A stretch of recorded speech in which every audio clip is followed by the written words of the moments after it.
അപ്പോൾ ഈ വർഷത്തെ നമ്മുടെ ഓണം ഷോപ്പിങ്ങിനായിട്ട് ഞാനും അമ്മയും രാഹുലേട്ടനുമായിട്ട് പോവാണ്. അതെ, നമ്മുടെ തൊട്ടടുത്തുള്ള രാമചന്ദ്രൻ ടെക്സ്റ്റൈൽസിലാണ് പോകുന്നത്. ഉച്ചയ്ക്കായതുകൊണ്ട് വലിയ തിരക്കൊന്നും ഉണ്ടായിരുന്നില്ല.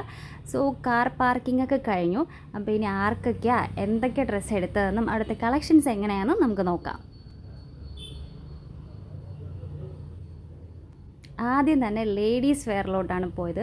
അപ്പോൾ ഓരോ സൈഡായിട്ട് ഞാനും അമ്മയായിട്ട് നോക്കി വരുന്നുണ്ട്. അപ്പോൾ ടോപ്പ് സെക്ഷനിൽ വന്ന് എനിക്കുള്ള ഡ്രസ്സ് സെലക്ട് ചെയ്യാൻ പോവാണ്. ഓരോരോ ടോപ്പ് നോക്കിയെങ്കിലും ഈ കാണുന്ന ടോപ്പാണ് എനിക്കും അമ്മയ്ക്ക് ഇഷ്ടപ്പെട്ടത്. എന്നിരുന്നാൽ പോലും വേറെ നോക്കണമല്ലോ. അപ്പോൾ അങ്ങനെ നോക്കിയെങ്കിലും ഞാൻ ഫൈനലി സെലക്ട് ചെയ്ത ഡ്രസ്സ് ഈ രണ്ടെണ്ണമാണ്. അത് കഴിഞ്ഞ് അപ്പാപ്പനും അമ്മാമ്മമാർക്കുള്ള ഡ്രസ്സ് എടുത്തു. അങ്ങനെ അമ്മയ്ക്ക് ഡ്രസ്സ് എടുക്കാനായിട്ട് ഓരോരോ പാറ്റേണായിട്ട് ഞാൻ അമ്മയ്ക്ക് വെച്ച് നോക്കുകയാണ്.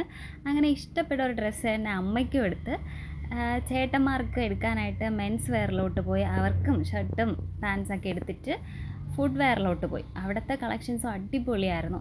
സോ ഫൈനലി നമ്മുടെ ഷോപ്പിംഗ് ഒക്കെ കംപ്ലീറ്റ് ആയി നമ്മൾ വീട്ടിലോട്ട് പോവാണ്.